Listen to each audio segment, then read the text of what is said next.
Good morning. I'd like to call the recess meeting of the Senate Judiciary Committee to order for the purposes of establishing a quorum. Carol, will you please call roll? Bartolotta. Here. Brown. Here. Capoletti. Here. Here. Collette. Here. Dush. Here. Haywood. Proxy. Proxy. Langerholtz. Here. Mastriano. Proxy. Proxy. Pennycook. Here. Sanacero. Proxy. Proxy. Saval. Here. Yaw. Proxy. Proxy. Kim Ward. Proxy. Proxy. Baker. Here. Quorum having been established, we will take up our business before the committee. The nomination before the committee is Dr. John O'Brien II, Esquire, who has been nominated to the Pennsylvania Board of Pardons. Do I have a motion to move the nomination? So moved by Senator Dush, seconded by Senator Langerholtz. Dr. O'Brien, will you please rise so that we may swear you in? If you raise your right hand, do you solemnly swear or affirm that the testimony you are about to give is the truth, the whole truth, and nothing but the truth? Thank you.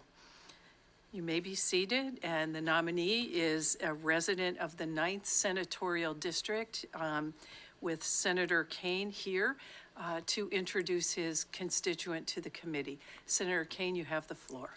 Thank you, Chairwoman Baker and Chairwoman Capoletti, for inviting me to introduce Dr. John O'Brien to the Senate Judiciary Committee. Dr. O'Brien is an experienced psychiatrist from New London, Pennsylvania, located in the 9th Senatorial District. He lives near Lincoln University, which is one of the Commonwealth's great state-related universities. Dr. O'Brien was selected by Governor Shapiro to serve on the Pennsylvania Board of Pardons. He brings deep, lifelong expertise at the crossroads of mental health and the justice system, with more than 3 decades of experience working in this challenging space. Dr. O'Brien is a board-certified psychiatrist and forensic psychiatrist who has spent decades evaluating defendants, inmates, and folks in every step of our justice system. In short, Dr. O'Brien's background gives him the opportunity to judge pardon decisions grounded in facts, clinical judgment, and careful evaluation. Dr. O'Brien's qualifications are further strengthened by a rare dual perspective. He is both a physician and an attorney. He earned his MD from Jefferson Medical College and his JD from Georgetown University. He is a member of the Pennsylvania Bar, the American Bar Association, and the American Medical Association. Dr. O'Brien has also worked at some of the best medical and academic facilities in Pennsylvania, including the University of Pennsylvania and Thomas Jefferson University. I support Dr. O'Brien's confirmation, and I appreciate the opportunity to introduce him to the Senate Judiciary Committee. Unfortunately, I'm not going to be able to say I have another meeting, but I appreciate the fact that I got to introduce Dr. John O'Brien. Thank you, Chairman. Thank you, Senator Kane, for that introduction. Dr. O'Brien, we will give you an opportunity to make a statement to the members, and then we'll open it for questions of the members. So you may begin. If you would please press the microphone button so that those who are watching on television can hear your comments. Thank you. Thank you. Good morning, Chair Baker and Chair Capoletti and members of the Senate Judiciary Committee. Thank you for the opportunity to appear before you to discuss my nomination to the Board of Pardons. My name's John O'Brien, I live and work in Pennsylvania. I'm a graduate of Jefferson Medical College in Philadelphia and Georgetown Law School in Washington, D.C., which you've already heard.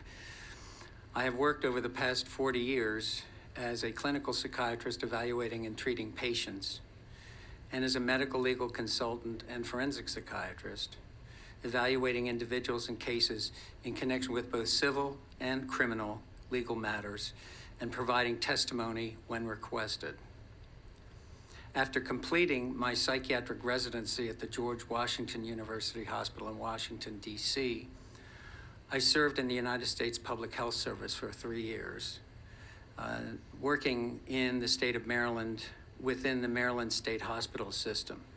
During that time, I worked also at the Maximum Security State Hospital in Maryland, where I served as the unit director of hospitalized male patients who are legally committed as a result of a determination of incompetency or as a result of being found not guilty by reason of insanity.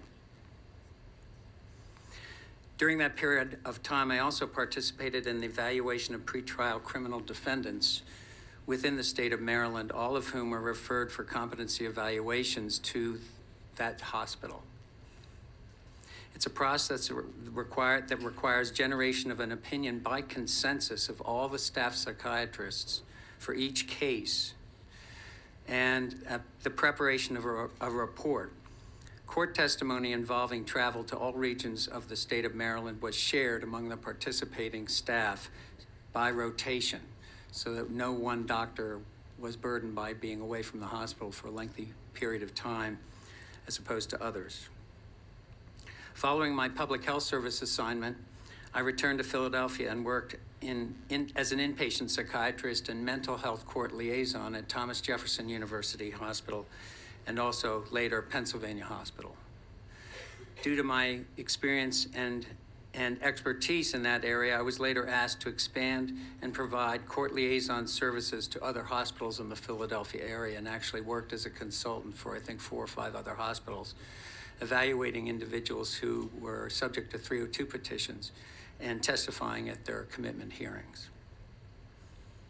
For a brief period, I worked as director of a small unit at Misericordia Hospital that provided inpatient supervised detoxification from alcohol and drugs of abuse to patients in need of such services before entering substance use disorder rehabilitation.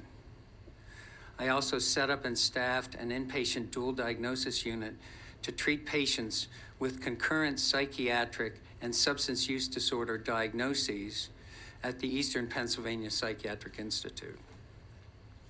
In 1996, Pennsylvania Hospital reorganized its inpatient psychiatric care, and I began working at the Philadelphia Court of Common Pleas Mental Health Clinic, where I had performed between 300 and 400 evaluations per year of criminal defendants referred by court order for pretrial evaluations to determine diagnosis and competency to stand trial, and post-trial evaluations to determine diagnosis and need for treatment during sentencing.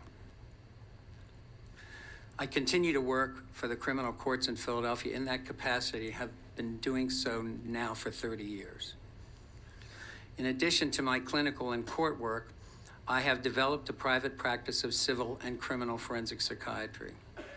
I see cases for anyone who requests me to do so, providing analysis, evaluation, and opinion based on the uniqueness of each case and without regard to the source of the referral. During my career, at times I've been referred high-profile, complicated, and controversial cases. I believe my role in the courts is that of a consultant providing an unbiased opinion in the context of a larger proceeding based upon the evidence. Only the judge or a jury can make determinations and render decisions. I am a participant in a process which, as a lawyer, I revere and respect, having taken an oath to uphold the Constitution and the laws of the state as a member of the Bar of the Commonwealth of Pennsylvania. In late 2025, I was asked by Pennsylvania Inspector General to submit my resume for consideration to serve on a state commission. Shortly afterward, I received a call from Governor Shapiro's office who requested to speak with me about membership on the Board of Pardons. After a number of productive conversations with the governor's office, I was nominated for the vacant board position. As the son of two physicians, both of whom had state appointments in my home state of Delaware during my adolescence, one as the physician on the state pension board, and the other as director of Delaware's first Pollution Control Commission, I'm honored to have been nominated to serve on the Board of Pardons for the Commonwealth. As a participant in numerous criminal adjudications during the course of my career, I am fully aware of and committed to recusing myself in cases in which my past participation or opinions would pose a conflict of interest or prevent me from reviewing the current status of an incarcerated individual seeking pardon or commutation thoroughly and without bias. Throughout my career, I have embraced multiple opportunities to expand my knowledge and experience and provide clinical, medical, legal, and educational input into civil and criminal legal processes and various educational programs. I'm excited about the opportunity to further expand my knowledge and experience on the Board of Pardons and commutations and focus on rehabilitation and provision of second chances for incarcerated individuals. Also, the opportunity to continue my family's tradition of commitment to public service. Thank you for your attention and consideration. Thank you, Dr. O'Brien, for your testimony before the committee. We've had conversation before this hearing, and at that point I asked you about the role you feel that a victim would play in the pardons process as someone who sponsored legislation in the parole hearings to give victim input to allow victims and those coming before you the ability to weigh in. How do you believe a victim's testimony, or would you accept that as part of the process? I would, without question or exception. I have been involved in proceedings and seen numerous family members and victims testify, as well as provide information about an individual historically. And I think that the input is very, very important. I have experience with participating in proceedings related to the resentencing of juvenile lifers. In other words, individuals who were convicted as a juvenile and by law given a death sentence. Because of changes in the law, that became no longer legal. And so all of those individuals were then subject to resentencing. And I have seen situations where family members have participated in that proceeding and been a very important source of information.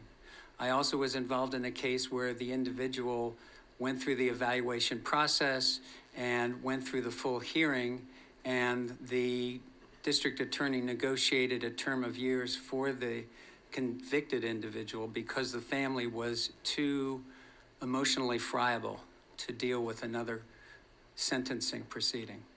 And obviously their input was significantly influential in that particular case regarding the outcome. So yes, I feel that it's an important source of information and one that needs to be taken into consideration along with all other sources. I greatly appreciate that and feel, as you do, that it's crucial to have both sides. We have, as a committee, received a number of letters from stakeholders expressing some reservations about your nomination and have pointed to your work as an expert for the prosecution in criminal cases. And I just appreciate an opportunity for you to elaborate on that and try to address any of the reservations that have been presented to us. Well, as I already indicated during my opening statement, I have never turned away anybody who calls me for an evaluation. I also have never felt obligated or pressured to provide them with an opinion that I would think would be helpful to them. My approach has always been to review the material, evaluate the individual if it's a criminal case, and provide my opinion. And then have always felt that the attorney involved that has requested my participation then needs to decide if what I have to say is helpful to them or not. And in many instances, I've been asked not to prepare a report at all, which it's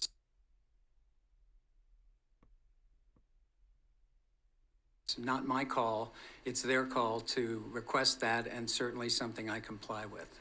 Yes, I've been involved in numerous prosecution cases. It's a reflection of the frequency that the prosecution calls me. I have not expressed opinions or testified in connection with all of those cases because, just like with any other source, I tell them what I think, and if it's not helpful to them, they don't use me.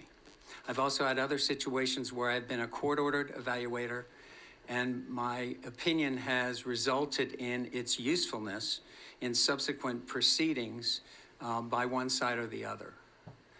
Gary Heidnick was an individual who I evaluated prior to his execution in connection with a request by the court to have his competency to waive further appeals assessed. I performed that evaluation in an open courtroom in the presence of a multitude of people. I expressed the opinion that he was competent to waive his further appeals, which resulted in the prosecution subsequently asking me to provide testimony in subsequent proceedings. And so that situation has also happened. Appreciate that. Thank you for the clarification. We will open it to members of the committee. I will begin with Senator Rosemary Brown. Thank you, Madam Chair. Good to see you, Dr. O'Brien, again. And I want to thank you for your meeting this past week, where you did answer many of the questions that I had for you. There has been some concerns that have come to my office as well. Additionally, on top of some of the questions that I asked you the other day, the position on the Board of Pardons obviously is for medical expertise, which I think your background strongly has in there, as you just stated. And you also have the legal background, which is a nice addition to understanding the processes. However, I do have one more significant question that I believe has come up throughout your process for nomination, and even in some more recent news articles. And I just would like to give you the opportunity to clarify for us on this question. Many crimes are committed at a young age, in the teens or the 20s, and there has been some concern that your medical philosophy leans towards a theory that children cannot be rehabilitated. Can you offer any comments in regards to that sort of statement in the recent news articles or in some of the nomination questions that have come into my office? Well, first of all, I don't have a philosophy that believes that a child or a juvenile is not rehabilitatable. The cases that I've participated in, some of them have been controversial, involve an assessment of a juvenile who's already been already been charged as an adult by law. The issue then becomes whether or not that individual's case is transferred back to juvenile court. The statute that basically codifies that process has a long list of considerations for the fact finder to assess. One of those is the child or juvenile's amenability to treatment and rehabilitation as a juvenile, and that's usually referred to a mental health professional to assess. By way of backdrop, mental health professionals are not trained in nor good at predicting future events.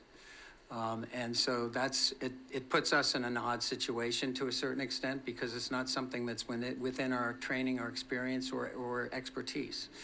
However, we typically look at a variety of sources of information, in most cases, including the child's history, their background, the family history, the child's history of involvement with the juvenile justice system, how they have responded to that involvement, if there is any, and also look at the child's or assess the child's mental status, perform an evaluation, and render an opinion based upon the totality of all those factors regarding whether or not the child's amenable to treatment and rehabilitation as a juvenile. In many cases, and in fact, the cases that have been mentioned, my position has been that I'm not in a position to express an opinion with reasonable certainty that a particular child is amenable to treatment or not, because there's really inadequate information, but also there are factors that suggest the possibility that the child may not be amenable to treatment or rehabilitation, and other common sense factors that the child has a long period of time within which, potential long period of time, depending upon the child's age, within which to respond to efforts at treatment and rehabilitation. I have expressed the opinion openly that I'm not able to arrive at an opinion with reasonable certainty, and express the opinion that, in my opinion, no expert, no mental health expert could provide such an opinion with reasonable certainty. And so that's kind of it sounds like a cop-out, but it's really the most direct way I can tell that particular body, excuse me, I thought I turned this off, I apologize.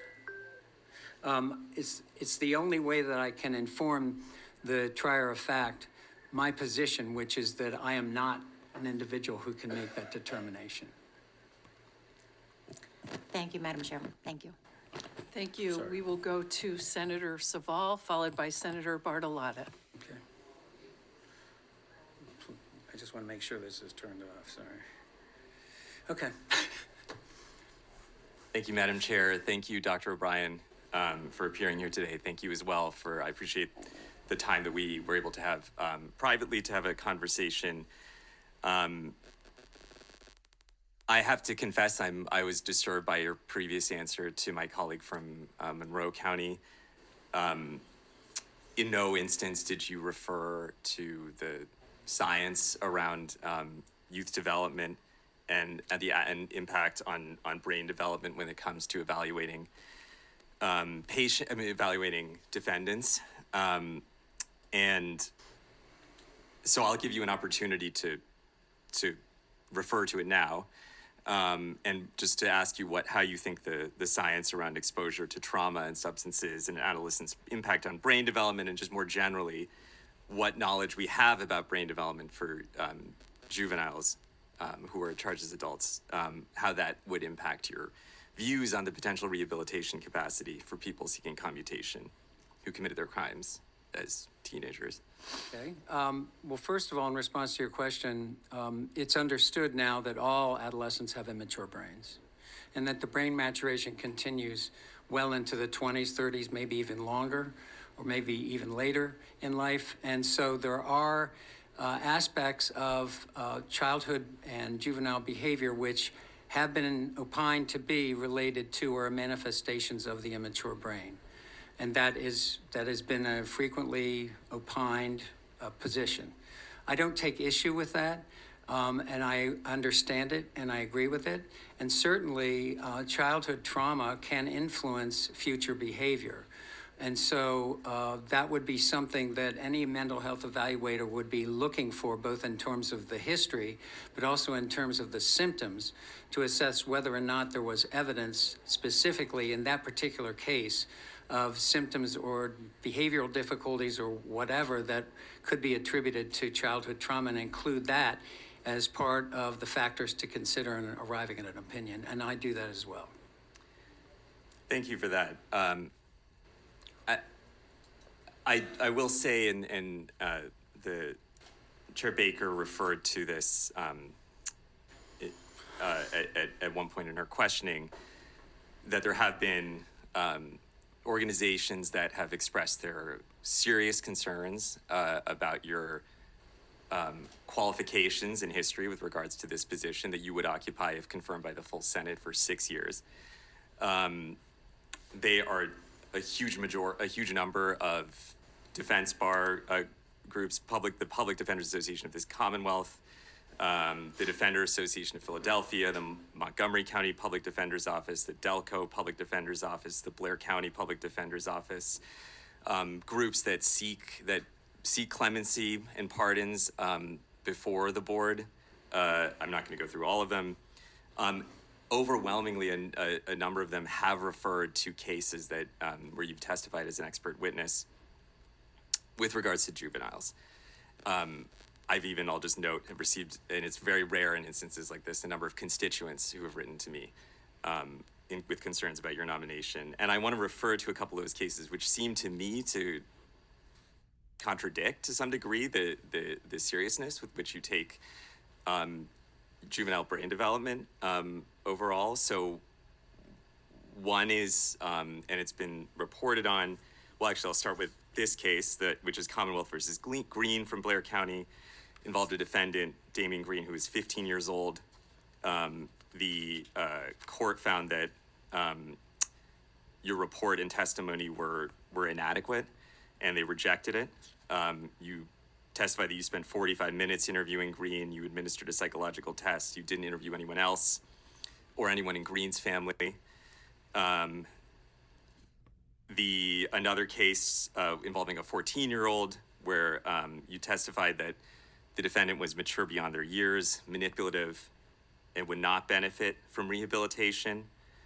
And sort of infamously, the Jordan Brown case where the court relied on your testimony, to convict as an adult, and ultimately the Pennsylvania Supreme Court found that the defendant's Fifth Amendment rights were violated, and overturned the conviction.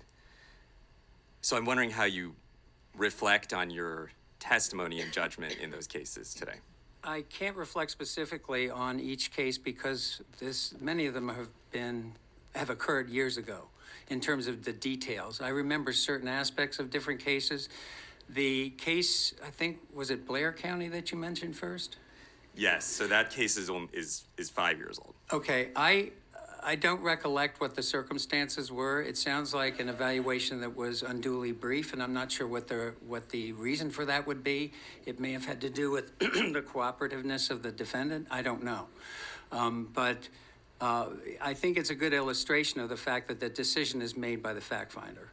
And in that case, they declined to accept my opinion, and I was not the source of of a support for the ultimate decision. And that happens routinely. The other feature is the other cases, the Jordan Brown case, which I have discussed with a number of you during our interviews, is a case where I was particularly concerned and disturbed by the resentfulness that the defendant had toward his biological mother and toward the victim in that case. And I was concerned how that would influence his amenability, and I expressed my opinion that I didn't think I was in a position to express an opinion with reasonable certainty about it. In the Jamie Sylvanik case, I had a similar experience with her, but not the same, obviously. Her records indicated that she was not a reliable source of information in various contexts. This was prior to the offense. And my assessment of her when I saw her was the same. And it was that, and as well as evidentiary information that resulted in my expressing the opinion again that I was not able to express an opinion with reasonable certainty that she was amenable to treatment and rehabilitation. It is the court's job to make the determination of whether or not that is a persuasive position. But if I'm not able to provide an assessment or an opinion that the child is not amenable or is amenable, then by law, the burden has not been met, and the child is not transferred or certified to return to juvenile court because they're already charged as an adult. So it's a legal outcome that is a reflection of where the evidence lies and the opinions as well as the facts of the case as presented, where that also leads in terms of the judges or the jury's thinking about the case. And so in that case, she was not transferred to juvenile court, I assume, because the court was not able to make the determination that she was amenable, in addition to the various other factors that the court is, by statute, required to consider.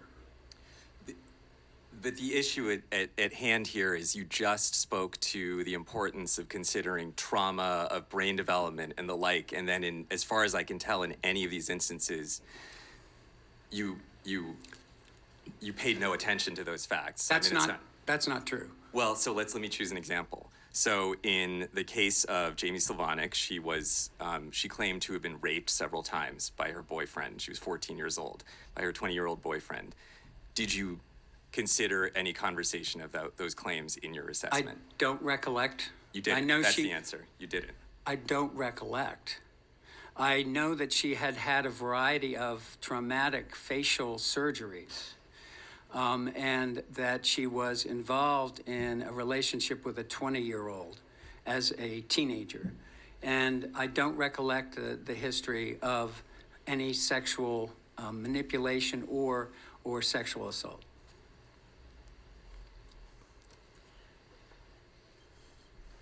Yeah, I am. I'm sorry, I'm just disturbed by this. With regards to Jordan Brown, in which you could not make a determination. Jordan Brown is 11 years old. That's correct. He was 11 years old at the time of the alleged offense, and I was very concerned about the resentfulness which was influential over his behavior, as demonstrated and reported by him. As an 11-year-old. As an 11-year-old. And I expressed the opinion that I was not in a position to express an opinion with reasonable certainty about his amenable to treatment and rehabilitation. It's not just age determined. But do you believe that age plays a significant role? Oh, sure, absolutely. But in that case, I mentioned or I testified about my concerns, and those were the basis of my opinion. And you stand by that? I do. But I don't recollect the specific details except the ones I testified or mentioned right now in response to your question. It's been a long time. Thank you. I don't have any further questions. Thank you, Senator Saval. Senator Bartolotta, followed by Senator Langerholk. Thank you, Madam Chair. And thank you for being here at the hearing. And you and I had a conversation via Zoom a few days ago, I think it was. But there, again, to a lot of the points of the senators on the board here, I also have received lots of email and texts and conversations, mostly because I'm the one who created the Criminal Justice Reform Caucus in 2018. And it's not just for those behind the bars, it's also for those in front and those working in institutions and things, just to make things safer, easier, better, prevent recidivism, things like that. I just have a couple of questions for you, or topics. One topic would be female lifers.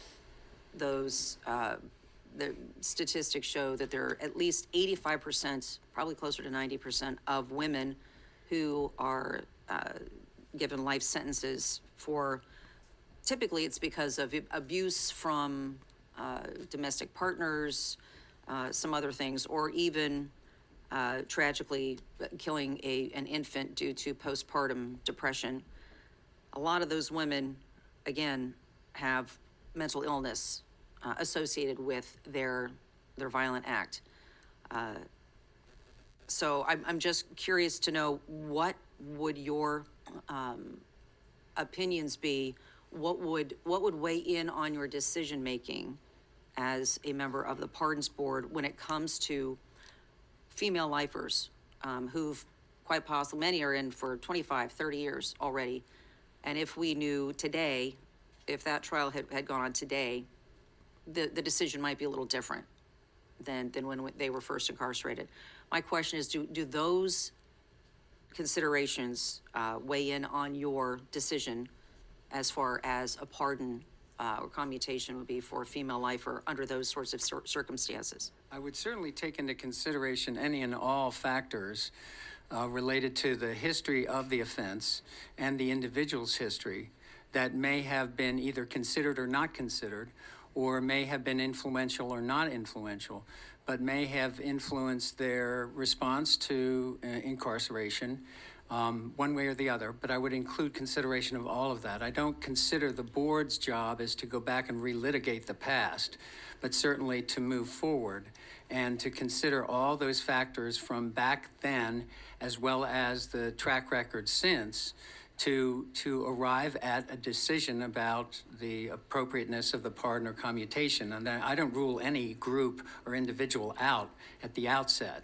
And so, or I wouldn't, because it's just not appropriate. I would review each case individually the way I review all the cases that I participate in connection with my practice. So would you have the opportunity to, not really assess, but you're looking at the information that's given to you as a member of the Pardons Board. You wouldn't be sitting down and analyzing an individual per se. I would like to, yes. And again, with my experience visiting numerous facilities over the years, I do know that there is a great disparity with resources and opportunities in some institutions versus others. Would that be something that you might consider, the access to recovery or therapeutic programs or mentorship programs or even educational programs, or the proximity to family members in certain institutions? Would you consider that as being conditions that would alter the outcomes of someone who is up for a pardon or a commutation? Just accessibility it's so different when it comes to our different facilities. Well, I think it's an interesting point. I certainly wouldn't conclude that a person's, for example, lack of progression during the period of incarceration was their own fault if it was attributable to a lack of resources or available opportunities. And so that would be something that would be a focus of consideration. So, and again, we have got such a backlog in Pennsylvania. We've got, I think, over 5,000 individuals serving life sentences today. And I know that with the access to filing for your pardons, paperwork is much easier now, and there's quite a backlog and a stack of folks that are in line for those things. Doing a triage for those individuals that might be easier or a simpler case or things like that. I know those have been attempted, but are there any suggestions with your experience and your background, any kind of suggestions you might be able to make the process more timely, a little smoother, or give individuals, still be able to give individuals waiting for a pardon some kind of hope, so that hope is reflected in better behavior while waiting for an opportunity to come before the board? So your question is, I'm not sure I understand. So your any question. suggestions that you might offer to make the process easier, simpler, more streamlined, so that a lot of these individuals have hope that maybe they would come before the board before 11 years out? Well, I certainly have to point out that I don't have any experience on the board to date. And so I would think, though, that there could very well be certain features that could be identified as triage criteria, if you will, to facilitate the evaluation of some cases and prioritize them over others. But I really don't know how that process works currently. But I can imagine that there could very well be such triage factors to consider, and certainly would be interested in advocating for them if that seemed to be something that was practically doable, but also something that would work well within the construct of what's currently being done, and something that is acceptable to the other board members. Thank you. Thank you, Madam Chair. Thank you, Senator Bartolotta. Senator Langerholk, followed by Senator Dush. Thank you, Madam Chair. Good morning, Doctor. Before I ask questions, I have a clarification perhaps from a question asked by Senator Saval, if I may be indulged, Madam Chair, to ask a question Senator Saval asked with respect to Fifth Amendment rights that were violated, that you asked. Can you clarify on that? Were you asserting that he violated the Fifth Amendment rights of this individual? If you like, yeah. No, what ultimately happened in that case was that the Superior Court overturned the decision because the 11-year-old defendant refused to admit guilt, which ultimately he was found not guilty of everything, and there was insufficient evidence, but he refused to admit guilt, and refusing to admit guilt was why he stayed in adult court as opposed to juvenile court. I just want to clarify that it was Yeah. not an allegation that because he would not be involved in any kind of a claim that would Yes. be able to be raised with respect to Fifth Amendment. Right, it would was be the separate and Superior apart from Court that. deciding that was Thank you. his basis. Thank you for that clarification. Doctor, and we all have different life experiences, and you've had a long career, so obviously you will have a lot more life experiences than some individuals that would be before us or be before various boards. My question is, and I kind of hinted on this when we met via Zoom, and kind of analogous to a voir dire, almost, examination, but would any of your background experiences impact your ability to be impartial on the Board of Pardons? In my opinion, there are none. I consider myself to be open-minded and to be willing to be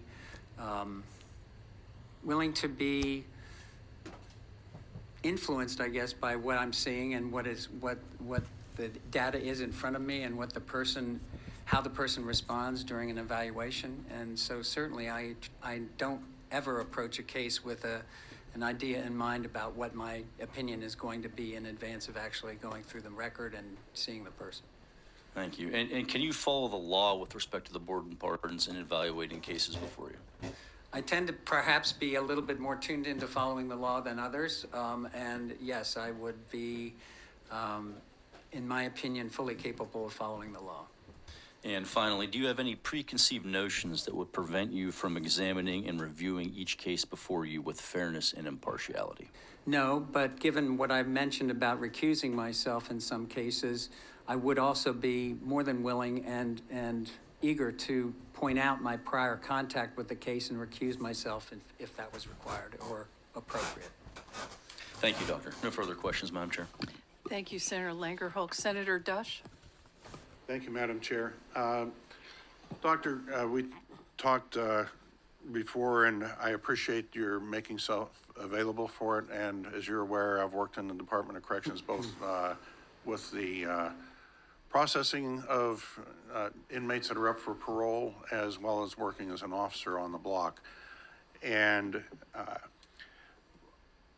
just in your opinion, do you believe that people are capable, while they're incarcerated, of correcting their attitudes and behaviors in such a way that if they were allowed out on the streets, that they could lead productive lives?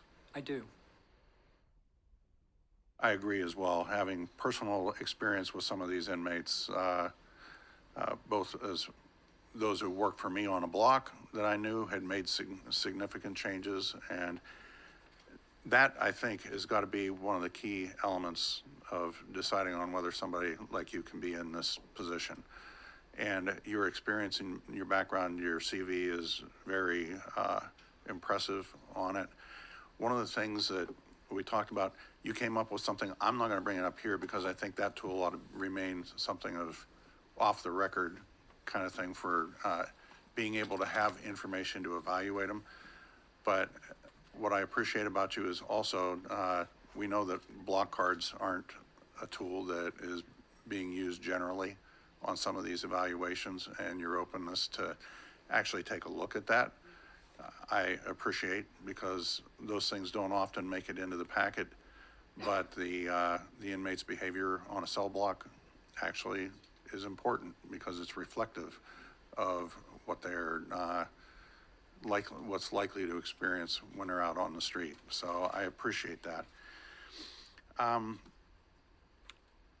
Your analysis of anyone, you said regardless of who does the referral. So you've done cases for both the defense and for the prosecution. Is that correct? That's correct. Typically, at any given time, I have cases from both camps that I'm working on. Thank you. And I think that's it. Senator Langerholk asked a couple things that I had already wanted to have, so I appreciate your time, and I appreciate having somebody, I'm going to appreciate having somebody like you on the board. Thank you. Thank you. Thank you, Senator Dush. Senator Capoletti has a question, and it has been brought to our attention that if you were to recuse yourself, it's a complex legal question that I don't know that we all have the answer, given the fact that the board would have to act in a unanimous fashion on a decision. So I believe that's something that will need greater clarification. I'm not clear on the case law with that. Thank you, Madam Chair. This is going to be more of a statement with no real question to lay out for my colleagues and for you really where my thinking is right now. As I mentioned during our one-on-one that we had time to do, you gave me a lot to chew on, and I've been thinking about it a lot. Because the Board of Pardons is an extremely vital part of our justice system that represents a long-standing value of our Commonwealth's, the opportunity for a second chance. In fact, the power to pardon has existed for as long as Pennsylvania has had a state constitution. And those who serve on our board need to be true experts in the field. They must be able to deeply understand and contextualize the complex situations that may come before them, and must have the capacity to be both compassionate and objective in their opinions. Certainly not an easy task, but a deeply important one. The vote I take on this type of nominee, and really any nominee, is not one I take lightly. And for the Board of Pardons, I recognize that it is my duty, sitting here in a position of power and privilege, to be thoughtful of the implications these decisions have on the people who come before the Board of Pardons, who may not have had the same opportunities or privileges that many of the people in this room have had. Many who come before the Board of Pardons are looking to move on from the mistakes of their past, having committed crimes decades ago when they were in their teens and early 20s. They deserve their hearing and chance at a clean slate. As part of my duty to ensure I am fully confident in the vote that I take, I took the opportunity to speak directly with Dr. O'Brien and ask him questions about his experience, his record, and his perspective. I left this meeting with deep concerns over his ability to adequately fill the role of medical expert on the board. I do not aim to take anything away from the work Dr. O'Brien has accomplished in his field, but I am of the belief that he lacks the relevant experience and knowledge to be able to fill this position. Most notably, when asked about his experience and knowledge around recidivism, Dr. O'Brien had none to share. Instead, he hoped to learn more once appointed to the seat. With over 6,000 Pennsylvanians currently awaiting a hearing before the Board of Pardons, it should be our goal to appoint an expert who is ready to do the job and understands who is at most at risk for reoffending from day one, in order to address this delay of justice, rather than someone who needs to gain expertise before tackling the role. Additionally, when asked about his experience in his private practice, Dr. O'Brien shared that he no longer accepts new patients, and he is not up to date on what were referred to as the complicated issues around medications and multiple diagnoses, and he did not feel equipped to handle them. And while I applaud his admission, this response does not give me confidence in his ability to approach the complicated cases that will come up for consideration before the board. These issues, coupled with other red flags that have been discussed here today, around his history as a hired expert witness, and particularly with juvenile cases and ones where mental health challenges need to be taken into account, I'm led to believe that Dr. O'Brien is not the best pick for this appointment. And while I graciously thank Dr. O'Brien for his time and interest and wish him the best of luck in his future endeavors, due to my concerns, as stated, I will not be able to support this nomination. Thank you, Madam Chair. Thank you, Senator Capoletti. Seeing no further questions from the members, I will make a motion to move the nomination of Dr. John O'Brien II with a favorable recommendation, seconded by Senator Dush. Carol, will you please take a roll call vote? Bartolotta. Aye. Aye. Brown.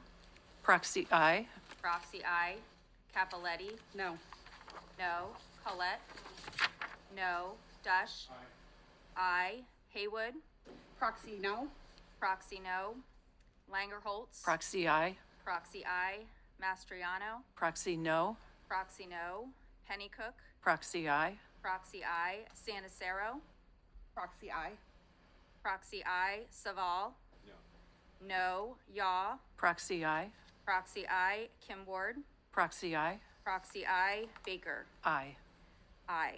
The ayes are 9, nays 5. By a vote of 9 to 5, the recommendation for a favorable consideration to be referred to the full Senate for consideration. That concludes the business before the committee. We will recess to the call of the chair. Thank you.